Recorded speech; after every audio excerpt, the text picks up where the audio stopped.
Welcome, students! Today we are looking at what is really shaping up to be the ultimate computing superpower, quantum computers. We hear this term thrown around a lot, in sci-fi and tech news, but today we're going to break down exactly what this technology is, how it works, and honestly, why it's going to completely change the world as we know it. We're talking about a massive leap in tech that operates at speeds literally unattainable by even the absolute best, top-tier supercomputers we have right now. It is a wildly fascinating subject, so let's get right into it. Okay, let's dive into this by picturing a pretty relatable scenario. Imagine you're sitting down to play a really high-stakes game of chess, and you absolutely want to ensure you win. To do that, you'd need to predict every single possible move your opponent might make in response to yours.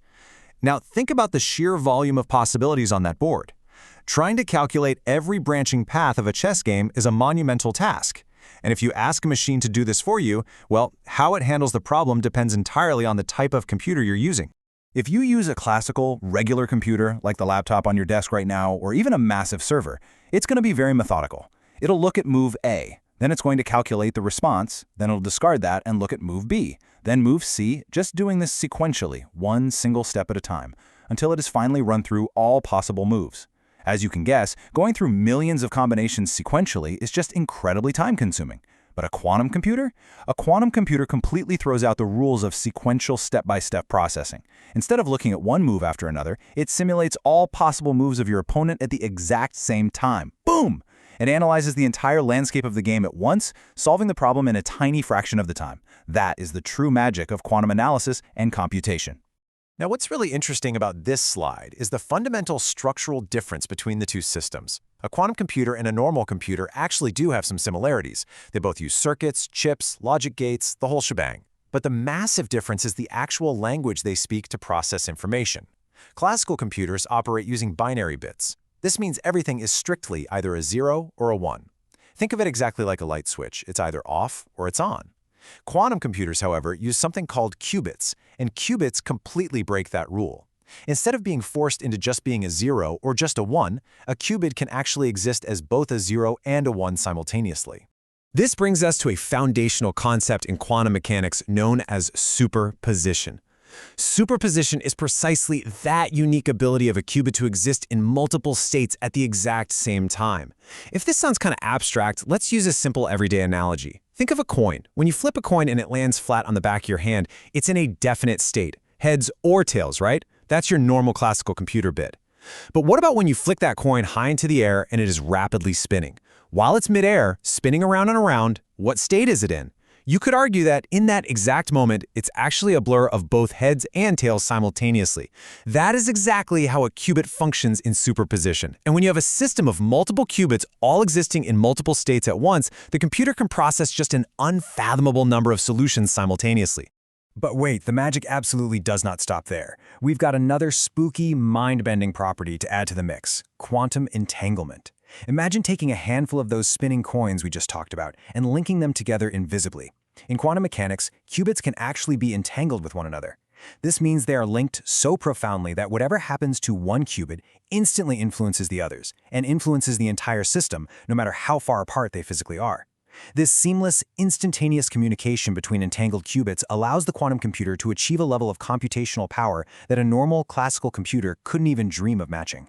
Now, because these qubits operate on such incredibly delicate principles of quantum physics, you can't just stuff them into the plastic shell of a standard laptop. If you were to walk into a laboratory housing an actual quantum computer, it looks absolutely wild. You wouldn't see a standard metal box. What you'd most likely notice first is this large, incredibly complex piece of machinery hanging down, looking almost exactly like a massive futuristic chandelier. It's filled with these striking golden, silver, and blue components catching the light. Surrounding this chandelier is an intricate maze of wires, cooling tubes, and specialized hardware. It seriously looks like a prop pulled straight out of a big-budget sci-fi movie, but it is 100% real. And we know it's real because of the major milestones being hit in the industry right now. While tech companies have actually possessed operational quantum computers for software development for a few years, a massive breakthrough happened relatively recently, back in October 2019. That was the year Google stepped forward and asserted they had achieved, quantum supremacy. They used a highly specialized piece of hardware called the Sycamore processor to perform a specific, highly complex computation, and they did it vastly faster and more efficiently than the world's absolute best classical supercomputer ever could. This 2019 milestone was huge. It essentially proved the concept. It validated that quantum computers can indeed surpass regular computers by absolute leaps and bounds for specific tasks. And naturally, this sparked a massive wave of action, prompting tech giants like IBM, Microsoft, and a bunch of startups to heavily intensify their own quantum research. So the crucial point is this: why does this actually matter to you and me? What happens when this technology reaches its full potential? Well, it's going to herald a world of truly unimaginable possibilities and completely revolutionize our future. First off, think about your career and the tech you use: artificial intelligence and machine learning. Quantum cloud computing will process extensive amounts of data at speeds that will just dramatically enhance AI.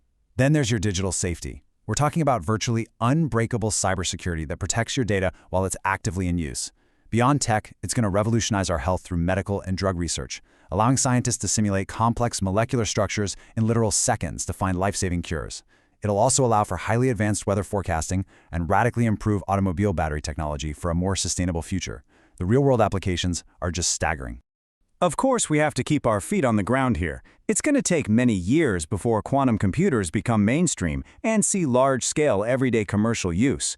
But as scientists and engineers continue to tame this incredible tech, it doesn't seem like much of an exaggeration to say that one day, these machines will be powerful enough not just to solve the universe's most complex problems, but maybe, just maybe, they'll eventually be used to help you finally locate those missing socks in the laundry, perfectly predict the outcome of your next dinner date, and maybe even calculate exactly why you just walked into the kitchen only to completely forget why you were there in the first place.